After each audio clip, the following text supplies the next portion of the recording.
बहुत समय पहले हिमालय के एक घने जंगल के पास एक छोटे से गांव में एक साधारण व्यक्ति अर्जुन अपनी पत्नी मीरा और बेटे कबीर के साथ रहता था।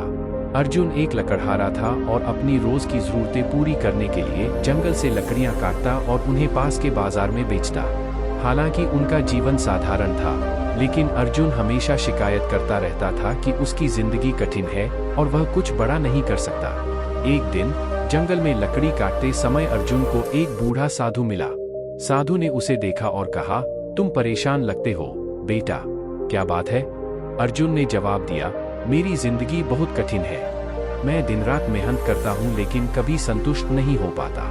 साधु ने मुस्कुराते हुए कहा, अगर मैं तुम्हें एक मौका दूं कि तुम अपने जीवन का असली मतलब समझ सको, तो क्या तुम उसे अपनाओगे? अर्जुन ने उत्सुकता से हाँ कह दिया।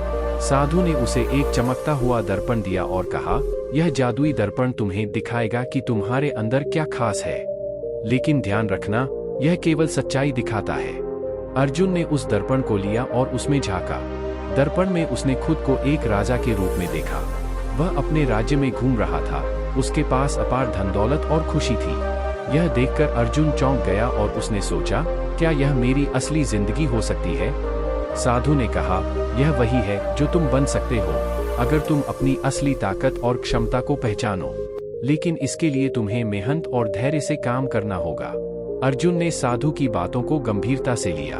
अगले दिन से उसने अपनी शिकायतें छोड़ दी और पूरे मन से मेहनत करने लगा। उसने लकड़ियां काटने के साथ साथ जंगल में मौजूद औषधीय पौधों और जड़ी बूटियों के बारे में जानकारी इकट्ठी करनी शुरू कर दी। धीरे धीरे उसने इन औषधियों को बाजार में बेचना शुरू किया और उसकी आमदनी बढ़ने लगी। कुछ वर्षों में अर्जुन ने एक छोटा व्यवसाय खड़ा कर लिया।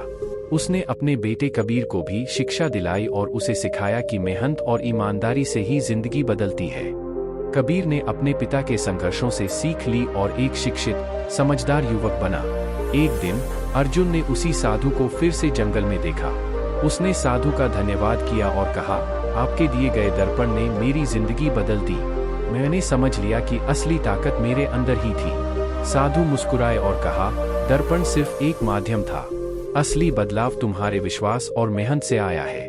जिंदगी का असली मतलब यही है कि हम अपने अंदर की क्षमताओं को पहचानें और उनका सही उपयोग करें। इस कहानी से हमें यह समझने को मिलता है कि हमारी जिंदगी में जो भी समस्याएं हैं, उनका हल हमारे अंदर ही छिपा होता है। मेहनत, धैर्य और आत्मविश्वास से हम किसी भी मुश्किल को पार कर सकते हैं। हमें अपनी क्षमताओं पर विश्वास रखना चाहिए और अपनी कमजोरियों को अपनी ताकत में बदलने का प्रयास करना चाहिए। जिंदगी का असली मतलब यह है कि हम अपने सपनों को साकार करें और दूसरों के लिए भी प्रेरणा बनें।